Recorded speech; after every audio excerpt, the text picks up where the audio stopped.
କଳ୍ପ ବଟରେ ଯେତେବେଳେ ଗୋଡ଼ି ବାନ୍ଧନ୍ତି କଣ କୁହନ୍ତି ଆଜ୍ଞା? କଣ? ତାର ଗୋଟେ ଶ୍ଳୋକ ଅଛି ନନା ମାନେ କହିବେ କହିଲେ କଳ୍ପ ବୃକ୍ଷ ସାକ୍ଷାତ ବିଷ୍ଣୁ ସ୍ୱରୂପ। ଆଜ୍ଞା ଆଜ୍ଞା ଶ୍ଳୋକଟା ବୋଲି କହୁଛି କହିଲେ ଅମରସ୍ତଂ ସଦା କଳ୍ପେ ଦେବରାୟ ତନମଃ କଳ୍ପ ବୃକ୍ଷ ମହରକ ପାପ ବିଷ୍ଣୁରୂପଂ ନମସ୍ତେ।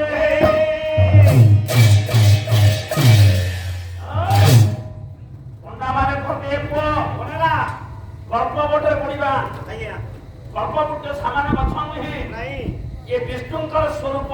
ବିଷ୍ଣୁ ସ୍ୱରୂପ ତେଣୁ କଳ୍ପ ବୃକ୍ଷ ହରଣ ପାପ ବାପ ଏ କଳ୍ପ ବୃକ୍ଷ ମୋ ପାପ ହରଣ କର, ଆଜ୍ଞା ଆଜ୍ଞା ମୋ ପାପ ହରଣ କର।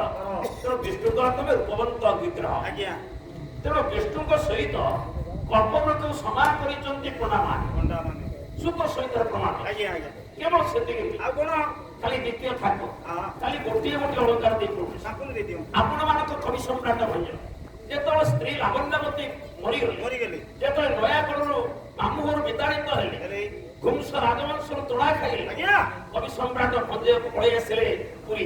ଆଜ୍ଞା ଜଗନ୍ନାଥଙ୍କ ପାଖରେ ଆଖିରୁ ଲୁହ ଗଡ଼ିଲେ, ଓହୋ କାନ୍ଦିଲେ। ହଁ କଣ କହିଲେ? କଣ କହିଲେ? ଗୋଟିଏ ଓଡିଆ ପଦ ବୋଲୁଛି ଶୁଣନ୍ତୁ କଳା ଶ୍ରୀମୁଖ ହେ କଳା ଶ୍ରୀମୁଖ ହେ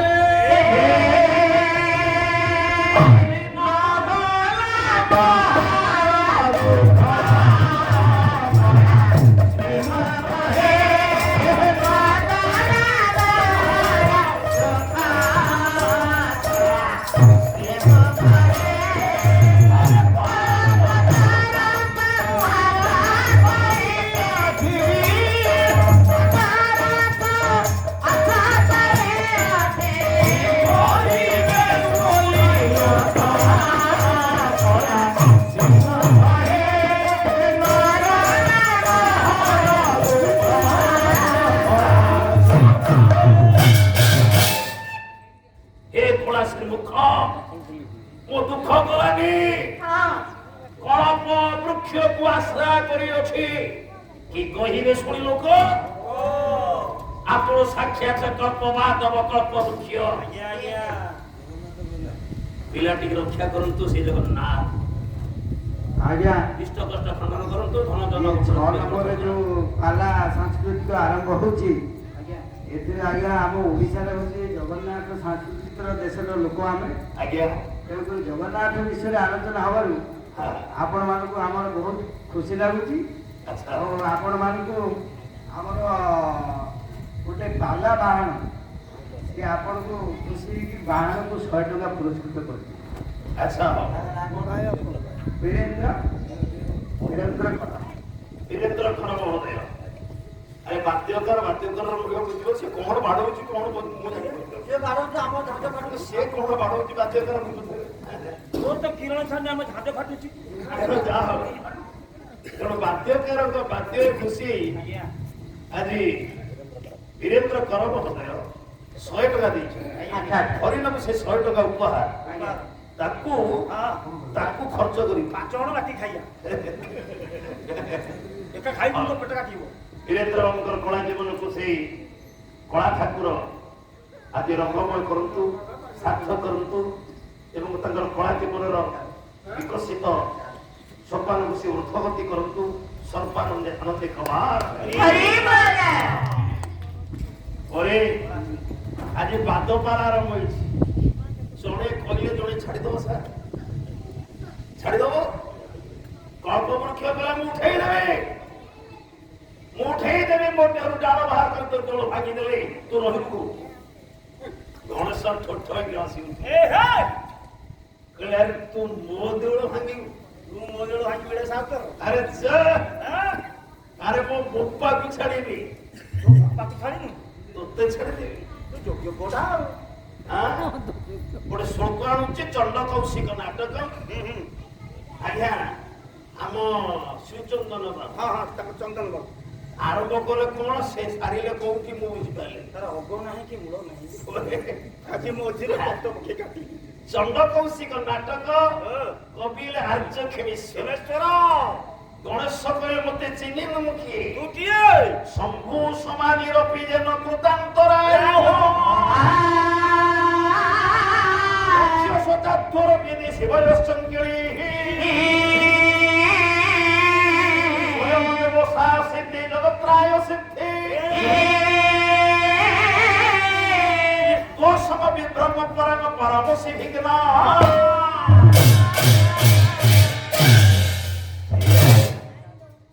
ବିଘ୍ନର ଦେବତା। ଆଚ୍ଛା ମୁଁ କଣ କରେ ଜାଣିଛୁ? କଣ କର? ବିଘ୍ନ ସୃଷ୍ଟି କରେ, ହଁ ବିଘ୍ନ ନଷ୍ଟ କରେ। ଆଚ୍ଛା ମୋ ବାପା ତୋ ବାପା କିଏ? ଶମ୍ଭୁ ଶିବ ଶଙ୍କର। ତୋ ବାପା ଶିବ ଶଙ୍କର? ମୋ ପ୍ରଥମ ମା ସତୀ ଦକ୍ଷ ଯଜ୍ଞରେ ଦେହାନ୍ତ ହେଲା ପରେ ହଁ ମୋ ବାପା ପ୍ରତିଜ୍ଞା କଲେ ମୁଁ ଆଉ ବିବାହ କରିବିନି। ବିବାହ କରିବିନି। ସେତେବେଳେ ତାରକା ନାତିଲା ବର ମାଗିଲା ଶିବ ପୁଅ ମତେ ମାରିବ। ମୁଁ କନ୍ଦର୍ପକୁ ଉପଲକ୍ଷ୍ୟ କରି କଣ କଲୁ? ବିଘ୍ନ ସୃଷ୍ଟି କରି ହଁ ବାପାଙ୍କର ସମାଧିକି ଭାଙ୍ଗିଦେଲି। ବାପା ସମାଧି ଭାଙ୍ଗି? ଆଜ୍ଞା ତାପରେ ଛାଡିଛି ନା। ପୁଣି ପୁଣି କଣ? କୃତାନ୍ତରାୟ କୃତାନ୍ତ କହିଲେ ଯମ ଯମ। ଯମ ଯମ ହଁ ଏ ଯୋଉ ମୂଷାଟା ଦେଖୁନୁ ରେ ହଁ ଏ କିଏ ଜାଣିଛୁ? ମୂଷା ତ ମୂଷା କିଏ? ପୂର୍ବର ଯମ। ଯମ ହେଇଛି ଯୋଉ ପିଲାଟାଏ ବୋଲି ମୋ ଉପରେ କାଳ ଫାସ ପକେଇଲା। ତାପରେ ମୁଁ ସେଇ କାଳ ଫାସରେ ଜମଟାକୁ ଟାଣି ଆଣିଲି। ହଁ ତାପରେ ମୋ ଜାଲ ତଳେ ଚାପିକି ରଖିଲି। ହଁ ଜମଟା ଚିତ୍କାର କଲା ମରିଗଲି ମରିଗଲି ମରିଗଲି। ଦେଖିଲ ମତେ ଛାଡିଲି ହଁ ବଞ୍ଚି ଯିବୁ କିନ୍ତୁ ଆଉ ଜମ ପଦ ଏଠୁ ଗଲା। ଏ ରଦ ହେଲା କର ଏଥର ମୂଷା ହେଇକିରି ମତେ ବହ। ମୁଁ ତ ବସିଯିବି ଆଉ।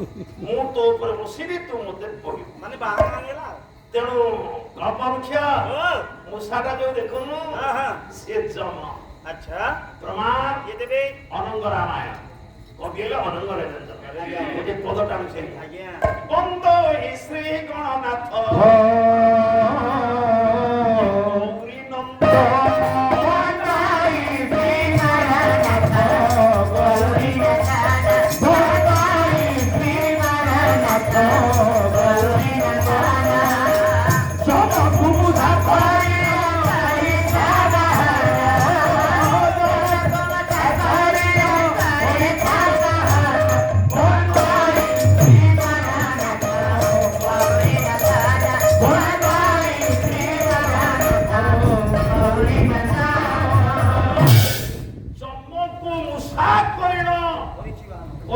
ବାହନ ଯେ ଜମକୁ ମୂଷା ବନେଇ ଦେଇଛି।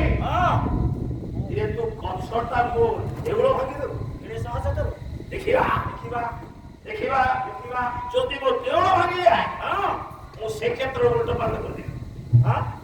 ମୁଁ କିନ୍ତୁ ତୋ ସାଙ୍ଗରେ ଝଗଡ଼ା କରିବା ପୂର୍ବରୁ ତୁ ମୋ ଦେଉଳ ଭାଙ୍ଗିବା ପୂର୍ବରୁ ଏ ଅଭିଯୋଗଟା ବର୍ତ୍ତମାନର ଯେ ମାଲିକ ଏ ଶ୍ରୀକ୍ଷେତ୍ର ତାଙ୍କ ପାଖରେ ଅଭିଯୋଗ କରିବି। ସେ କିଏ? ସେ ବର୍ତ୍ତମାନ ହଉଛନ୍ତି ଗଜପତି ହଉଛି ପ୍ରତାପରୁଦ୍ର ଦେବ। ମୁଁ ସ୍ୱପ୍ନରେ ଜଣେଇବି। ଆଜ୍ଞା ଗଣପତି ସ୍ୱପ୍ନରେ ଜଣେଇବି। ଯେତେବେଳେ ସ୍ୱପ୍ନରେ ଜଣେଇବି ଆଜି କହିଲେ ଦେଖ ରାଜା ତୁରନ୍ତ ସମାଧାନ କର ଯଦି ନ କରୁ ତ ଶ୍ରୀକ୍ଷେତ୍ର ରହିବ ବିଘ୍ନ ସୃଷ୍ଟିରେ ସବୁ ନଷ୍ଟ କରିଦେବି। ଗଜପତି ଭୟରେ ଥରି ଥରି ତା ପରଦିନ ସକାଳେ ବଣଦାଣ୍ଡରେ ବସେଇଛନ୍ତି ଧର୍ମସଭା। ଯାତ୍ରୀମାନେ ଅଛନ୍ତି, ବ୍ରାହ୍ମଣ ମାନେ ଅଛନ୍ତି, ପଣ୍ଡିତ ମାନେ ଅଛନ୍ତି, ଜ୍ଞାନୀ ମାନେ ଅଛନ୍ତି, ପ୍ରାଜ୍ଞ ବିଜ୍ଞ ମାନେ ଉପସ୍ଥିତ ଅଛନ୍ତି। ସ୍ୱପ୍ନରେ ଯାହା ଶୁଣିଥିଲେ ଯାହା ଦେଖିଥିଲେ ଗଜପତି ସବୁ କହିଲେ କହିଲେ ବର୍ତ୍ତମାନ ଆମେ କଣ କରିବା? ବିଚାର ଦିଅନ୍ତୁ। କୋଉ ବିଚାର ଦେଲେ ଗଣେଶ ଶାନ୍ତି ହେବେ, ଗଳ୍ପବୃକ୍ଷ ଶାନ୍ତି ହବ? ଆଜ୍ଞା ବ୍ରାହ୍ମଣ ସମାଜ ଉଠିଲେ କହିଲେ ଆପଣ ରାଜା ଆପଣ ବିଚାର ଦେବେ ନା? ଆଜ୍ଞା ଗଜପତି କହିଲେ ତାହେଲେ ମୁଁ ବିଚାରଟାକୁ କହିଦେଉଛି ଶୁଣ। ମୁଁ ସ୍ୱପ୍ନରେ ଯା ମତେ ଗଣପତି କହିଲେ ବର୍ତ୍ତମାନ ଦେହରୁ ଡାଳ ବାହାର କଲାଣି ଆସ୍ତେ ଆସ୍ତେ ବଢି ବଢି ଗଣେଶଙ୍କ ଦେଉଳ ଆଡକୁ ଚାଲିଛି। ମୁଁ କଣ କରିବି? ମୋ ବିଚାରଟା ସେଦିନ ଗଜପତି ବିଚାର ଦେଲେ କହିଲେ ଛେଦନ କରିବି ଗଳପ ଡାଳ ମୁଁ ଛେଦନ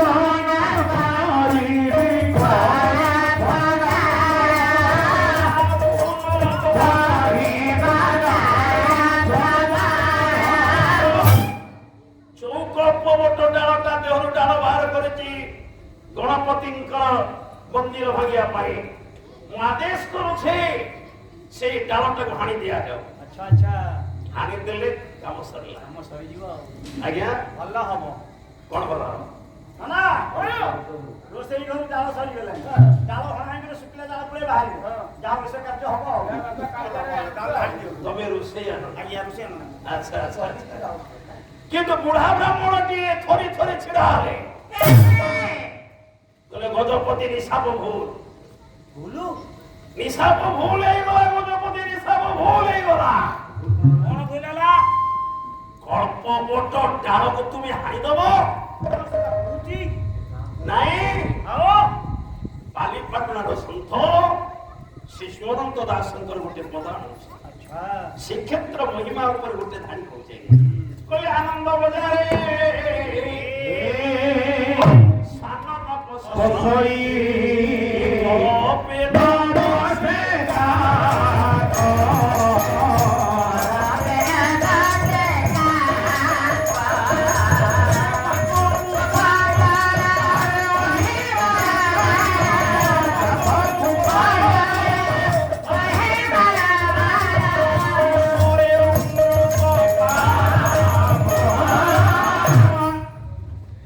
ଆପଣ ଆଶ୍ଚର୍ଯ୍ୟ କ୍ଷେତ୍ର ହଉଛି ଶ୍ରୀକ୍ଷେତ୍ର। କ୍ଷେତ୍ର ଯୋଉ ପାଣି ଆସେ ଗଙ୍ଗା ଯମୁନା କୂଅରୁ ପ୍ରସାଦ ତିଆରି ହୁଏ ତା ଫଳରେ କଳା ନାଗ ଗୁଡାକ ଅଛନ୍ତି। ସେ କହୁଥିଲି କଳା ନାଗ ଗୁଡାକ ବିଷ ଲାଗୁଛନ୍ତି। ଆପଣ ଯଦି ଗଙ୍ଗା ଯମୁନା କୂଅରୁ ତା ଅଧ ଗ୍ଲାସ ପାଣି ପିଇଦେବେ କଣ ହବ ହରିଓମ ତତ୍ସତ ମାନେ ଉପରକୁ ବିଷ ପାଣି। କିନ୍ତୁ ସେଇ ପାଣିରେ ମହାପ୍ରସାଦ ତିଆରି ହୁଏ। ଲୋକ ମରନ୍ତି ନାଇଁ ତ ଯୋଉଠି ବିଷଟା ଅମୃତ ହେଇଯାଏ। ଆଜ୍ଞା ଆଉ ଗୋଟେ ଆଶ୍ଚର୍ଯ୍ୟ କ୍ଷେତ୍ର ହଉଛି ଆନନ୍ଦ ବଜାରେ ଶ୍ୱାନ ନ ପଶଇ। ଆପଣଙ୍କର ଯୋଉଠି ଖାଇବା ପିଇବା ବେଶୀ ହଉଥିବ ସେ କୁକୁରଙ୍କ ଭିଡ଼ ସେଇଠି। ହଁ ମାଳ ମାଳ କୁକୁର ମାଳ ମାଳ କୁକୁର। କିନ୍ତୁ ବିଶ୍ୱର ବଡ ଖାଇବା ବଜାର ଆନନ୍ଦ ବଜାର। ଆଜ୍ଞା ଆପଣ ଗୋଟିଏ କୁକୁର ଦେଖିଛନ୍ତି ଆନନ୍ଦ ବଜାର ଭିତରେ? ନା ନା କୁକୁର ସେଠି ଯିବେ କେମିତି ବେଢା ଭିତରେ ଗୋଟିଏ କୁକୁର ଆପଣ ଦେଖିଛନ୍ତି ଆଜ୍ଞା? କୁକୁର କେମିତି ଯିବେ ତାଙ୍କର କଣ ଡର ନାହିଁ କାହିଁକି ଯିବେନି? ପୁରୀ ପାଟିଏ କଲେ ଗୋଟେ ଜିନିଷ ତର କରି ତାକୁ ସେ ବସେଇକି ଆଉ ରହିବେଟି ଆରେ ମାଙ୍କଡ ଯୋଗ ପାତି ମାଙ୍କଡଙ୍କ ଭୟରେ କୁକୁର ସେଠି ପଶନ୍ତି ନାହିଁ। ଆଉ କୁକୁର ଅଛନ୍ତି ବାହାରେ ବାହାରେ ରହିବେ। ବାହାରେ ଆଉ ପାତି ମାଙ୍କଡ ନା ବାହାରେ ଗୋଡି ପାତାକ ପାବାର ମୁଣ୍ଡଟା ଏକରେ ତୋର। ମୁଣ୍ଡ କାପୁର ମୁଣ୍ଡଟା ଝାଲାବଲା ନେବେ ବୋଲି ବହୁତ ରଡ କଲି ର ଦେଇ ଦଉନୁ ନାଇଁ ଦେବିନି ମୁଣ୍ଡରେ ଗୋଚି ନା ଅଛି ପିସ୍ ରହିଯାଇଛି ଆଉ ଗୋଟେ କିନ୍ତୁ ଆଜ୍ଞା ଆନନ୍ଦ ବଜାରେ ଶ୍ୱାନ ପୋଷେନି କୁକୁର ପୋଷେନି।